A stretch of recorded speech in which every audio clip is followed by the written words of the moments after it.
사랑하는 평강가족 여러분 반갑습니다. 코로나로 인해서 우리가 불가피하게 영상으로 새벽 기도회를 또 말씀을 진행하게 되었습니다. 많이 낯설고 또 익숙하지 않은 것이지만 이번 기회를 통해서 또 우리가 또 새로운 또 문화이지만 우리가 좀 더 긍정적으로 이해하고 우리가 하루에 한 5분 정도씩 말씀을 함께 나누는 시간들을 가졌으면 좋겠습니다. 이미 그 열왕기서 말씀이 진행이 되었는데요. 우리가 이제 이미 진행되어진 말씀이지만 다시 한번 함께하지 못한 분들을 이번 기회를 통해서 역사서를 보고 또 은혜를 나누는 시간들이 되었으면 좋겠습니다.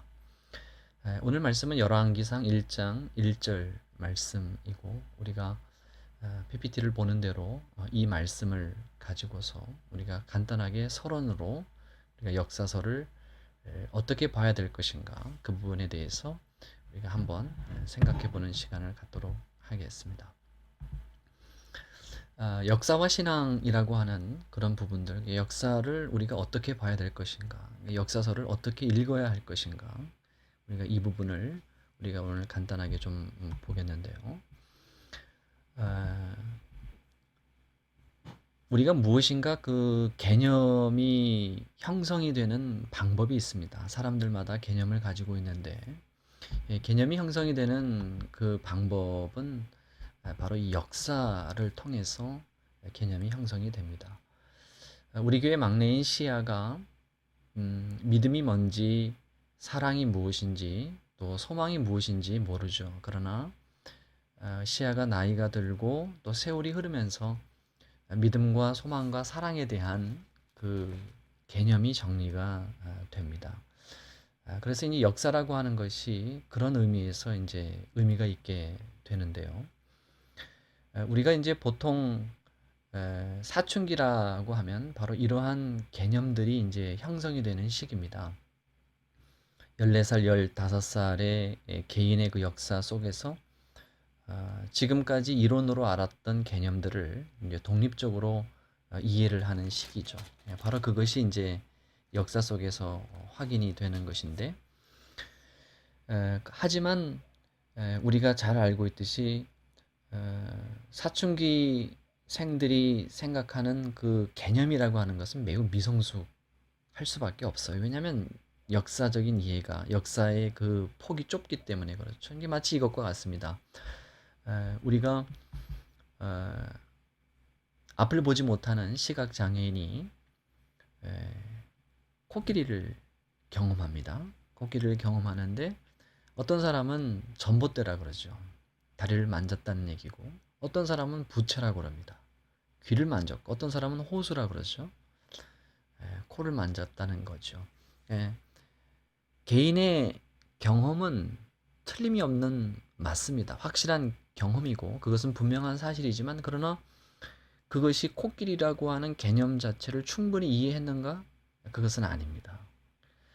그러니까 개인이 가지고 있는 그 경험은 너무나 분명하고 확실한데 그것이 코끼리라고 하는 온전한 개념 자체를 이해했는가? 그것은 아니죠.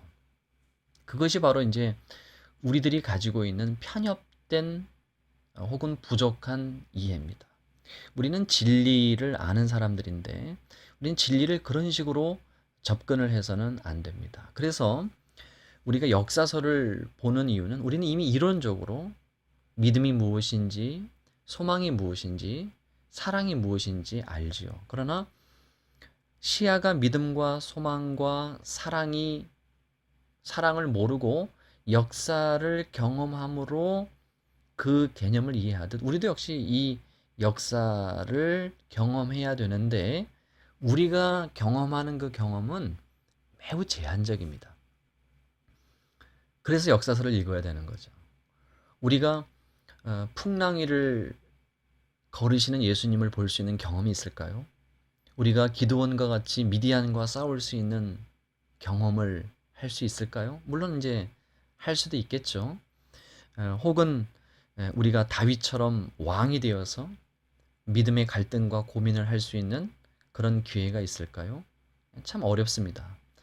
우리는 역사서를 통해서 다양한 인물들이 어떻게 성경적인 개념들을 만들어가고 이해하고 또 거기에서 실수를 하고 또 여러 가지 부족한 점들 혹은 칭찬받을 점들이 있었는가를 봄으로써 내가 내 인생 밖에 내 인생만이 경험할 수밖에 없는 그 역사를 통한 개념의 폭을 좀 더 넓히게 되는 거죠. 그러니까 나는 코끼리 뒷다리밖에 만지지 못하지만 그러나 코끼리 앞다리, 코, 귀를 만진 성경적인 인물들을 봄으로 인하여서 코끼리 전체, 이론으로만 알았던 코끼리 전체의 개념을 좀 더 넓게 이해를 하게 되는 겁니다. 그렇게 될 때 우리에게 어떤 유익이 있냐면 성경적인 개념이 확립이 되고 그리고 좀 더 폭넓은 이해로서 다른 사람들을 바라보게 돼요. 무슨 말이냐면 우리는 구원의 확신을 어떻게 확인했냐면 우리 시대만 하더라도 수련회 가서 눈물 콧물 흘리고 소나무 뿌리 뽑고 금식기도 함으로써 우리들의 신앙을 확인했죠. 이것이 이제 우리들이 확인하는 방법이었는데 이것을 우리들의 자손들도 이런 식으로 구원의 확신으로 가야 된다라고 우기는 인생이 되는 겁니다. 그렇지 않거든요. 이것이 바로 그러니까 내가 경험한 코끼리 뒷다리 만지는 그 경험이 이것이 전부 다라고 생각하는 거죠. 그것이 아닙니다. 우리가 다양한 역사서, 역사의 사건들을 보면서 어떻게 믿음이 적용이 되고 소망이, 사랑이 그 외에 여러 가지 하나님의 주권과 여러 가지 성경적 개념들이 확인이 되는지를 봄으로써 우리가 좀 더 폭넓은 이해로 우리가 신앙을 하게 될 겁니다. 오늘은 역사서를 어떻게 볼 것인가, 그 역사서를 통해서 어떻게 개념이 좀 더 넓고 성경적으로 정립이 될 것인가. 그로 인하여 내 중심적인 개념으로 좁은 안목으로 보는 것이 아니라 어떻게 폭넓은 신앙으로 다른 사람들의 삶을 인정해 줄 수 있을 것인가. 이런 부분들에 대한 것을 우리가 서론적으로 오늘 확인을 했습니다. 충분치는 않겠지만 우리가 역사서를 앞으로 이렇게 지켜보면서 이 부분을 우리가 고민하는 시간들을 갖도록 하겠습니다. 오늘 2020년 8월 25일 하루의 역사를 또 살아갑니다. 이 속에서 우리가 경험하는 그 삶들을 그냥 보내지 마시고 하나님이 우리에게 말씀하시는 그 의미, 오늘 하루 동안 살아가면서 성경에서 요구하는 신앙적인 내용들을 점검함으로 의미 있는 하루를 보냈으면 좋겠습니다. 오늘 하루 복된 시간들 되시기 바랍니다. 샬롬.